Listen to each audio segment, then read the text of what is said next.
ಸರ್ಕಾರ ಬಡವರಿಗೆ ಕೊಟ್ಟಿರೋ ದರ್ಖಾಸ್ ಜಮೀನು, ಬಗರ್ ಹುಕುಂ ಜಮೀನು ಅಥವಾ ಎಸ್ಸಿ ಎಸ್ಟಿ ಸಮುದಾಯಕ್ಕೆ ಮಂಜೂರಾದ ಜಮೀನನ್ನ ನಾವು ಖರೀದಿ ಮಾಡಬಹುದಾ? ತುಂಬಾ ಜನ ಕಷ್ಟದಲ್ಲಿದ್ದಾಗ ಜಮೀನು ಮಾರೋಕೆ ಬರ್ತಾರೆ. ಆದ್ರೆ ಕಾನೂನು ಗೊತ್ತಿಲ್ಲದೆ ತಗೊಂಡ್ರೆ ನಿಮ್ಮ ಹಣಕ್ಕೆ ನಷ್ಟ ಆಗೋದು ಗ್ಯಾರಂಟಿ. ಸೊ ಇದನ್ನ ತಗೋಬೇಕು ಅಂದ್ರೆ ಇರೋ ನಿಯಮಗಳೇನು? ಕಷ್ಟದಲ್ಲಿರೋರು ಮಾರ್ಬೇಕು ಅಂದ್ರೆ ಏನ್ ಮಾಡ್ಬೇಕು? ಸೊ ವಿಡಿಯೋ ಪೂರ್ತಿ ನೋಡಿ. ಮೊದಲನೇದಾಗಿ ಸರ್ಕಾರ ಕೊಟ್ಟಿರೋ ಯಾವುದೇ ಜಮೀನಿಗೆ ನಾನ್ ಅಲಿನೇಷನ್ ಪೀರಿಯಡ್ ಇರುತ್ತೆ. ಅಂದ್ರೆ 15 ಅಥವಾ 20 ವರ್ಷ ಆ ಜಮೀನು ಮಾರುವಂತಿಲ್ಲ ಅಂತ ಅರ್ಥ.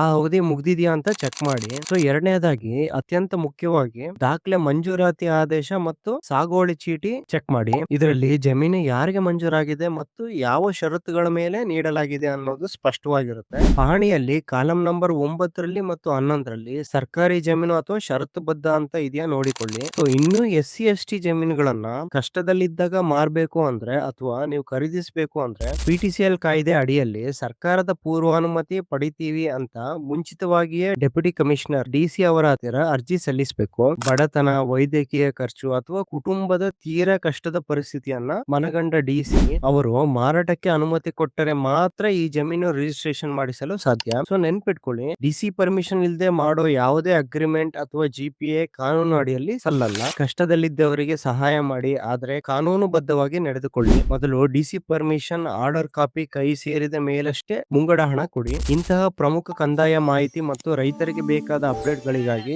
ಈಗಲೇ ನಮ್ಮ ಪೇಜ್ ಅನ್ನ ಫಾಲೋ ಮಾಡಿ.